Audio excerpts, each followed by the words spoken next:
जब मैं डॉक्टर बना तो मेरे दोस्तों और रिश्तेदारों ने मुझे खूब बधाइयाँ दी। मेरी पहली पोस्टिंग एक गांव में हुई। वह बहुत पिछड़ा हुआ इलाका था।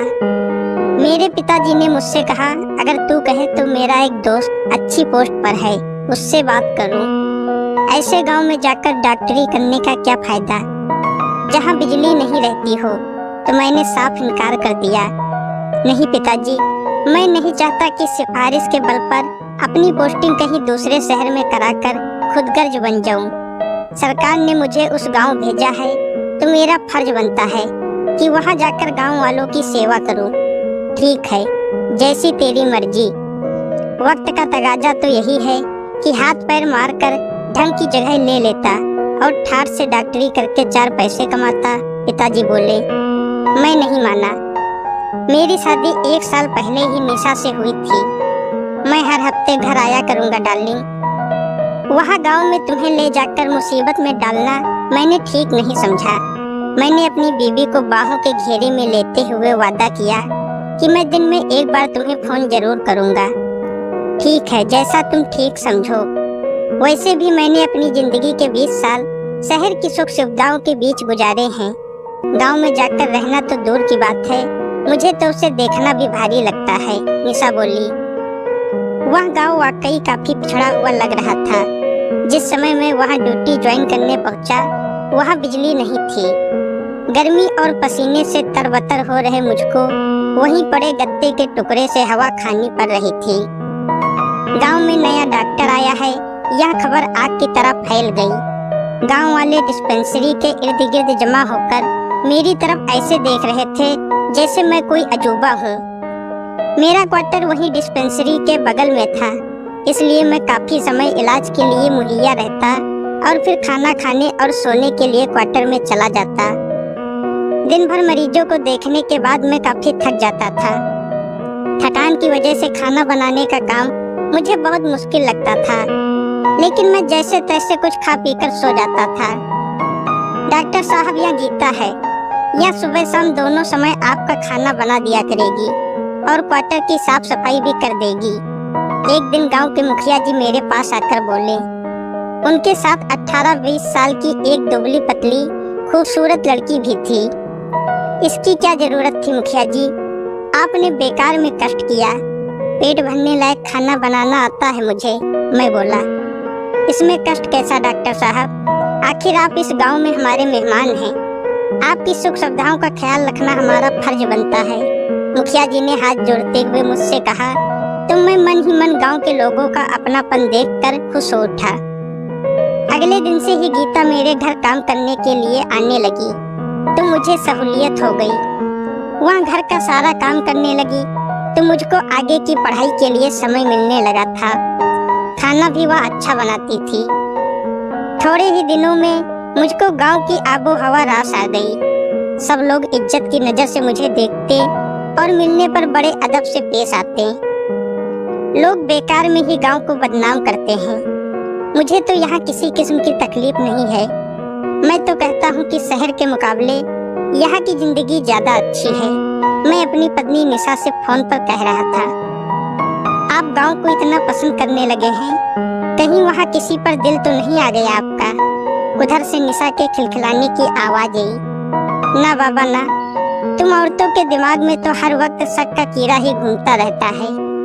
फिर जिसकी बीबी तुम जैसी खूबसूरत हो, वह भला यहाँ वहाँ मुंह क्यों मारेगा? मैं बोला। एक दिन गीता खाना बना रही थी, मैं किताब पढ़ने में खोया हुआ था। डॉक्टर साहब, आपको अपनी बीवी से मिलने का मन नहीं करता? वे वहाँ और आप यहाँ, अकेले कैसे मन लगता है आपका? सब्जी काटते हुए गीता ने कनखियों से देखते हुए पूछा तो मैं चौंक गया। तुम अपने काम से मतलब रखो गीता, मुझे यह सब बिल्कुल पसंद नहीं। मैं उसके हाव भाव ताड़ कर बोला तो वह हंस दी। उस दिन के बाद से मैं ज्यादा सावधान रहने लगा। मैंने सुन रखा था कि गांव की सीधी साधी दिखने वाली औरतें जरूरत से ज्यादा चालाक होती हैं, इसलिए मैं गीता को मुंह नहीं लगाता था। उधर गीता कुछ ज्यादा ही करीब आने की कोशिश में थी। अक्सर झाड़ू पोछा लगाते समय जानबूझकर वह अपना पल्लू हटा देती थी ताकि मेरी नजरें इनायत हो सके। एक दिन शाम के समय मौसम खराब था। बारिश शुरू होने वाली है गीता, तुम जल्द से अपना काम खत्म करके घर चली जाओ। आसमान में घिरे बादल और बिजली चमकती देख मैंने उससे कहा। गीता ने हाँ में सिर हिलाया। वह जानती थी कि मुझको खुली बातचीत पसंद नहीं है, इसलिए वह काम खत्म करके क्वार्टर से निकलने लगी। तभी अचानक से तेज बारिश शुरू हो गई। गीता पूरी तरह भीग गई। रास्ते में पानी बढ़ता देखकर वह उल्टे पैर लौट आई। दरवाजा खोलिए डॉक्टर साहब, मुझे तेज ठंड लग रही है। गीता को गेट बजाते सुनकर मजबूरी में मुझको दरवाजा खोलना पड़ा। सामने गीता खड़ी थी, पूरी तरह भीग चुकी थी। उसके कपड़े गीले होकर शरीर से चिपके हुए थे। भीगे कपड़ों में वह गजब ढा रही थी। मैं उसे इस हालत में खड़ा देखता ही रह गया। भीतर आकर कपड़े बदल लो वरना बीमार पड़ जाओगी, मैंने हौले से कहकर गीता को भीतर किया और गेट बंद कर दिया। 20 साल की जवान खूबसूरत लड़की को इस हालत में देखकर मैं अपने आप पर काबू नहीं रख पा रहा था। जनाना कपड़े क्वार्टर में नहीं थे। मैंने उसे अपना तौलिया और लुंगी दे दी ताकि वह कपड़े बदल सके। इसी दौरान गीता ने जानबूझकर ब्लाउज उतार दिया और कोने में खड़े होकर कपड़े बदलने लगी। गीता जान गई कि लोहा गर्म हो चुका है। वह उसी हालत में मेरे पास आई और ठंड का बहाना करके मुझसे लिपट गई। मैं भी सब कुछ भूलकर गीता की देह के भंवर में फंस गया। मैं उसके गोरे बदन को चूमने लगा और हम एक दूसरे के आगोश में समा गए।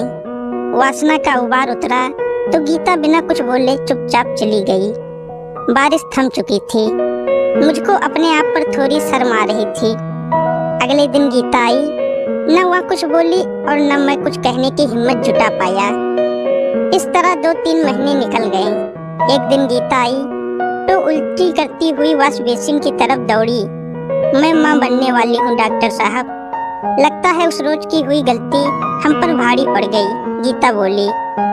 गांव वालों को पता चलेगा तो वे मुझे और आपको जिंदा नहीं छोड़ेंगे। तुम्हें बच्चा गिराना होगा। मैं नहीं चाहता कि कोई बखेड़ा खड़ा हो। मैं भी घबरा गया। मुझे गांव वालों का डर सताने लगा। साथ ही बदनामी और नई नौकरी जाने का खतरा भी पूरा था। मुखिया जी को हम दोनों के बीच हुए हादसे का पता चल गया है। वे बहुत गुस्से में हैं। उन्हें लगता है कि तुमने मेरे साथ रेप करके उनके विश्वास को तोड़ा है। गीता ने दांव चला जो काम कर गया। मेरे और गीता के बीच इस मामले को दबाने के लिए 1 लाख रुपए में सौदा तय हुआ। शर्त रखी गई कि गीता कह देगी कि बच्चा किसी और का है, मेरा नहीं। फिर किसी दिन शहर जाकर चुपचाप उसे गिरा देगी। मैं सौदे से खुश था कि चलो सस्ते में पीछा छूट गया। 2-3 महीने की तनख्वाह देकर बदनामी से तो बचे। एक हादसा समझकर मैं इस घटना को भूल गया। एक रोज एक शख्स डिस्पेंसरी पर आया। उसने बताया कि गीता बांझ औरत है। किसी जन्मजात कमी की वजह से वह कभी मां नहीं बन सकती। इस हकीकत का पता लगने पर उसके पति ने उसे छोड़ दिया। तब से वह झूठी कहानी बनाकर पैसे वालों को अपने जाल में फंसाने का धंधा कर रही है। अब तक वह कईयों के साथ यह खेल कर चुकी है। और मुखिया जी, मेरे पास तो उसे वही लाए थे। वे क्या कहते हैं? मैंने उस आदमी की बात सुनकर पूछा तो वह हंसने लगा। आप बहुत भोले हो डॉक्टर साहब। वह कोई मुखिया नहीं बल्कि 1 नंबर का गुरु घंटाल है। गीता उसी का मोहरा बनकर शिकार फांसती है और फिर दोनों आधे आधे पैसे बांट लेते हैं, उस आदमी ने बताया। मेरा गांव से मोह भंग होने लगा था। बेईमानी और मक्कारी की हवा गांव तक पहुंच चुकी है। यह सब कुछ भोगने के बाद मेरी सारी गलतफहमी दूर हो गई। मैंने अपने पिताजी को फोन किया और कहा, आप अपने दोस्त से बात करके मेरी पोस्टिंग यहाँ से किसी अच्छी जगह करवाने की बात कर लीजिए। अब मैं यहाँ नहीं रहूँगा। गांव से मेरा मन अब उचाट हो चुका था।